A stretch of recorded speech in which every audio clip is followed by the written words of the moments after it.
झोपडपट्टीमध्ये राहतेस का तू? तू उपायुक्त आहेस ना? आशा राऊत तू उपायुक्त आहेस का नाही? कुठं इथं बोर्ड?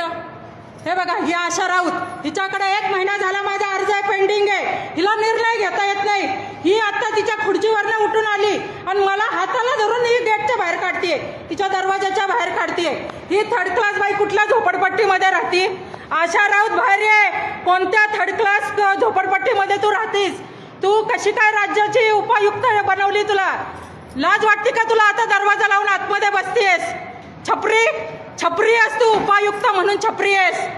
आणि तुम्हाला सगळ्यांना सांगते, ही उपायुक्त एकदम छपरी आहे. हा, चल सांग सांग, चल. हाताला काय धरते? अगं अंगावर काय येते? मारामारी करायची का तुला? तुला मारामारी करायची का? हाताला धरते माझ्या? अरे उपायुक्त बनायच्या लायकीची आहेस का तू? 1 मिनिट, तुम्ही सगळ्यांनी बघितलं बरं का? तुम्ही सगळ्यांनी बघितलंय. तिने मला हाताला धरलं, मी दरवाजा उघडला होता, तुम्ही सगळ्यांनी बघितलं. तुम्ही सगळे साक्षीदार आहेत. तुम्ही सगळे साक्षीदार आहे. ती उठून आली माझ्या अंगावर. काय सगळ्यांनी इकडे बघा. तुम्ही शिपाई, हॅलो, तुम्ही शिपाई, तुम्ही अमित,